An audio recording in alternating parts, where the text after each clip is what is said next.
warahmatullahi wabarakatuh. Halo semua, perkenalkan nama saya Aina Sadia, saya dari Prodi Manajemen Bisnis Syariah. Pada video kali ini, kita akan membahas materi yang berjudul tentang inflasi dalam perspektif Islam. Nah, inflasi dalam perspektif Islam yang kali ini kita akan bahas mencakup 3 poin. Poin yang pertama yaitu konsep inflasi dalam perspektif ekonomi Islam. Poin yang kedua yaitu penyebab inflasi menurut pandangan Islam. Dan poin yang ketiga yaitu solusi penanganan inflasi menurut ekonomi Islam. Langsung saja tanpa berlama-lama kita langsung pada poin yang pertama yaitu konsep inflasi dalam perspektif ekonomi Islam. Inflasi dalam Islam dipandang tidak hanya sebagai fenomena moneter, tetapi juga terkait erat dengan aspek moral dan keadilan sosial. Al-Makrizi membagi inflasi menjadi 2 kategori. Kategori yang pertama yaitu inflasi alamiah atau natural inflation. Nah, natural inflation ini terjadi karena faktor alam seperti bencana alam yang menyebabkan kelangkaan barang.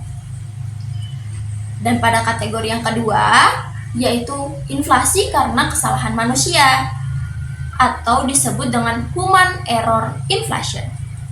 Nah, human error inflation ini terjadi karena kesalahan kebijakan manusia itu sendiri, seperti korupsi, administrasi yang buruk, pajak yang berlebihan, serta pencetakan uang yang berlebihan.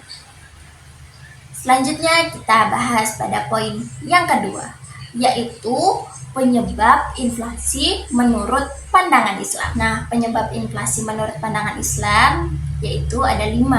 Yang pertama adalah riba atau bunga, di mana riba ini adalah sebuah praktik yang dianggap sebagai bentuk kezaliman dan keeksploitasi yang mendorong inflasi karena biaya bunga yang ditransfer ke konsumen dalam bentuk harga yang lebih tinggi. Dan poin yang kedua yaitu ada penimbunan atau ihtikar. Nah, penimbunan barang ini atau ihtikar untuk mendapatkan keuntungan dari kenaikan harga yang menyebabkan kelangkaan dan mendorong inflasi.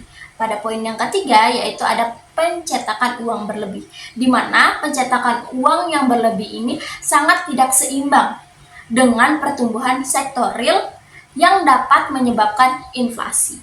Kita lanjut pada poin yang keempat pada penyebab inflasi menurut pandangan Islam, yaitu ada manipulasi pasar, yang dimana atau contohnya itu seperti apa?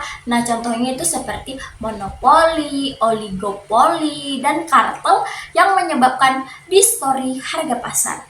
Nah, kita sampai nih pada poin yang kelima pada materi penyebab inflasi menurut pandangan Islam. Poin yang kelima itu apa? Nah, poin yang kelima yaitu konsumsi berlebihan atau israf. Di mana israf ini yaitu perilaku konsumtif yang berlebihan meningkatkan permintaan secara tidak wajar dan berpotensi menyebabkan inflasi. Nah, setelah kita mengetahui konsep inflasi dalam perspektif ekonomi Islam dan penyebabnya, sekarang kita sampai pada poin yang ketiga yang akan kita bahas, yaitu solusi penanganan inflasi menurut ekonomi Islam. Solusi penanganan inflasi menurut ekonomi Islam ini yang akan kita bahas yaitu ada 7 poin. Yang pertama yaitu ada implementasi sistem keuangan berbasis syariah, yaitu seperti mudarabah, musyarakah, dan murabahah. Poin yang kedua yaitu ada optimalisasi zakat, infak, dan sedekah. Di mana optimalisasi zakat, infak, dan sedekah ini dapat mengurangi kesenjangan ekonomi dan menstabilkan ekonomi. Poin yang ketiga yaitu ada penggunaan mata uang yang stabil. Dan poin yang keempat ada penerapan hisbah atau pengawasan pasar. di mana pengawasan pasar ini seperti mencegah praktik-praktik yang tidak adil. Yang keenam selanjutnya yaitu ada pemerataan distribusi pendapatan, seperti menciptakan keseimbangan ekonomi dan mengurangi kesenjangan. Nah, teman-teman, kita sampai nih pada poin yang terakhir. Nah, poin yang terakhir itu apa sih? Nah, poin yang terakhir itu ada penyederhanaan gaya hidup, di mana yaitu seperti menghindari pemborosan untuk mengurangi tekanan inflasi. Mungkin itu saja materi yang dapat saya sampaikan. Kurang dan lebihnya mohon dimaafkan. Akhir kata, wassalamualaikum warahmatullahi wabarakatuh.